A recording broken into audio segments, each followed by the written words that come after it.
The Book of Charlie. Part 1. The Forgotten Parish. Prologue. The Lost Report of 1811. The following account was recovered from a sealed drawer in the private archive of Reverend Matthew Colburn, former rector of St. Wilfrid's Church in Derbyshire, dated March 1811. The page was unsigned, burnt at the edges, and smeared with something that, when tested, was confirmed not to be ink. There were 5 of them. All gone. The book was real. I saw it move. I heard it whisper.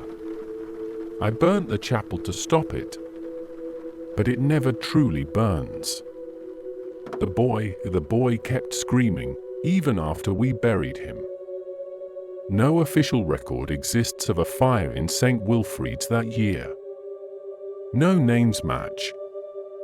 No graves are marked. But the page was real. And it was found inside a book that no one remembers buying. Chapter 1. Charlie Everett 02. Charlie Everett hated Mondays, which was ironic for a man who spent them surrounded by books.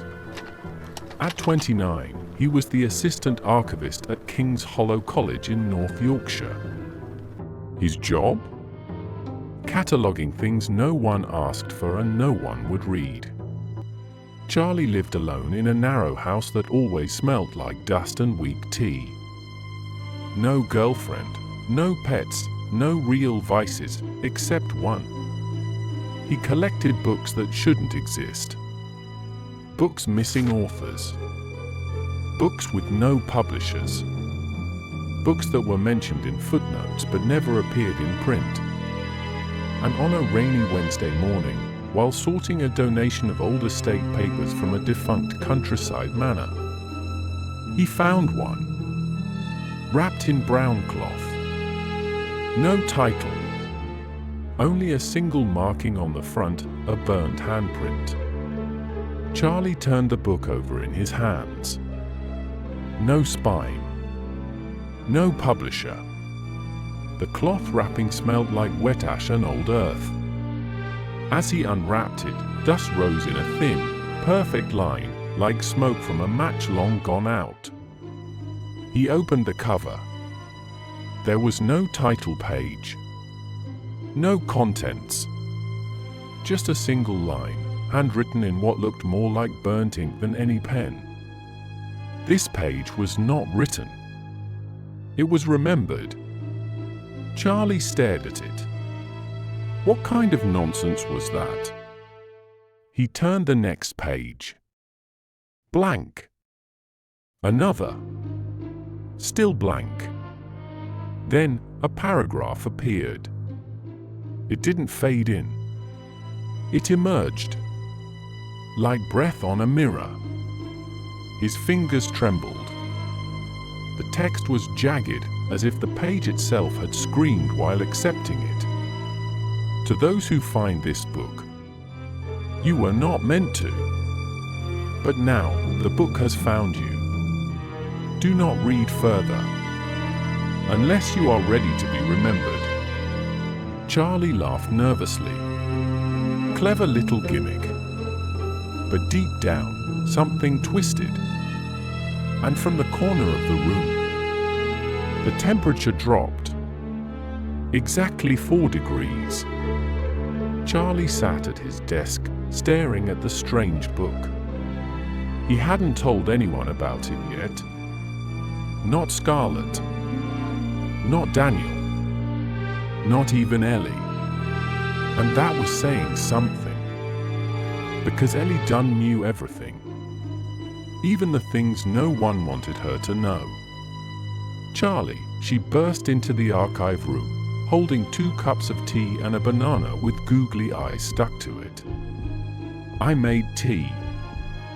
1 for you, and 1 for the evil spirit you've probably summoned from that crusty thing.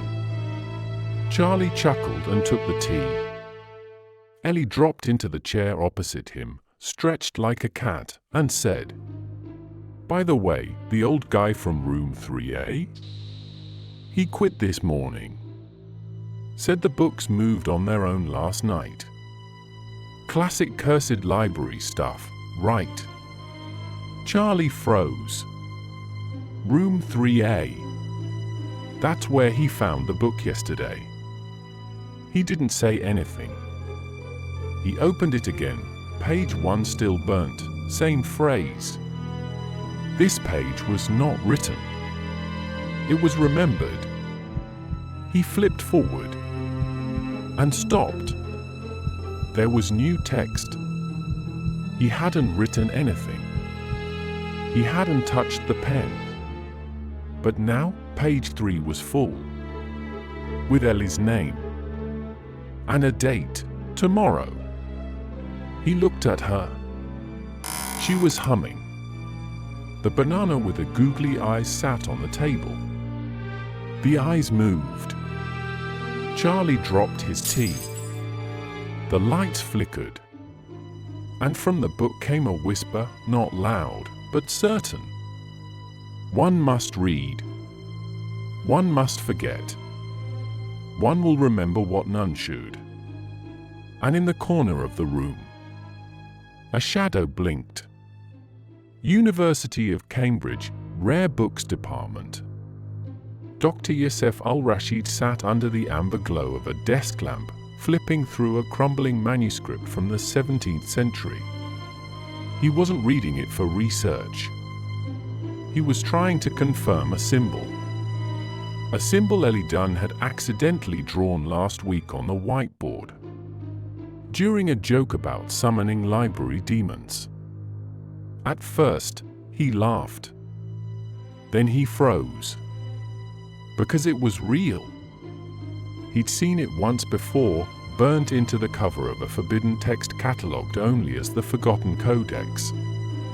Youssef reached into his drawer and pulled out an old folder.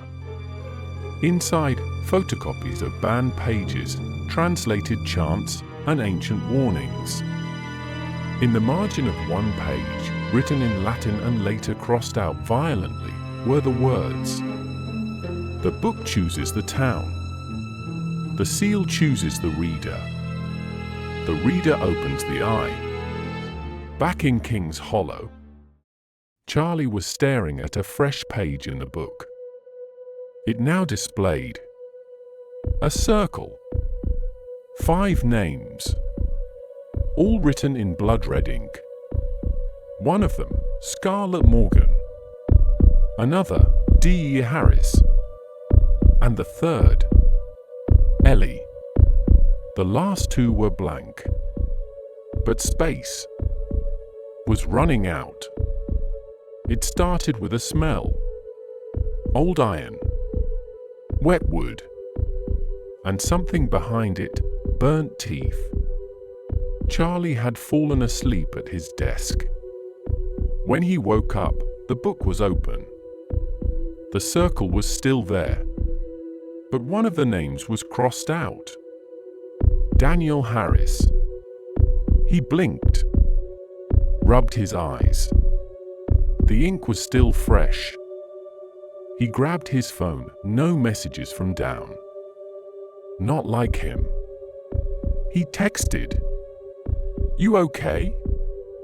No reply. He called.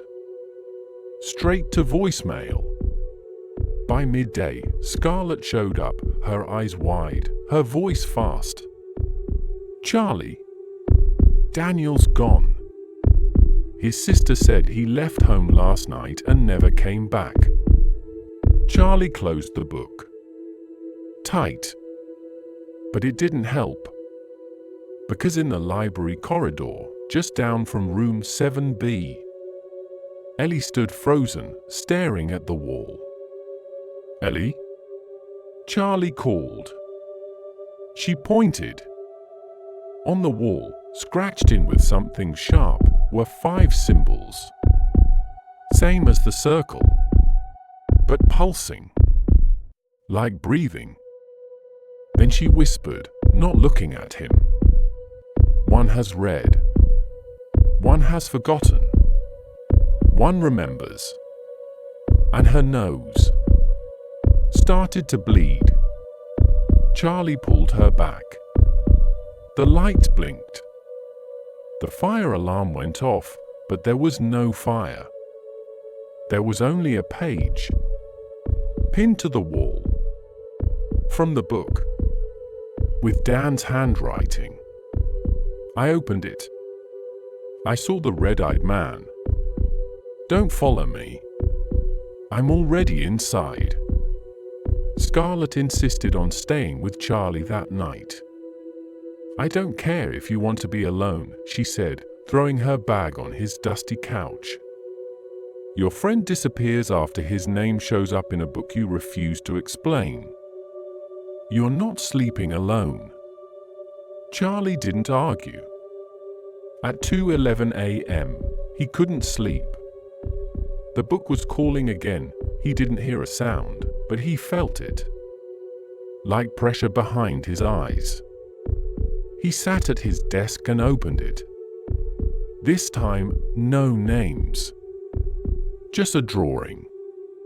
A child, sitting in front of an old brick building. Scarlett walked over sleepily, rubbed her eyes, and stared at the page. That's St. Albans home. Charlie's body tensed. He didn't speak. She turned to him. "That's where you were adopted from, right?" He nodded slowly. "How do you know that?" "I read your uni file once. You never talk about it." Charlie flipped the page. Now there were words. He saw it before, long ago, and he forgot. Scarlett's voice dropped to a whisper. "Charlie, what did you see as a child?" He didn't answer, because he didn't remember. But deep down, something was remembered for him. And in the hall, just outside his flat, a child's voice laughed.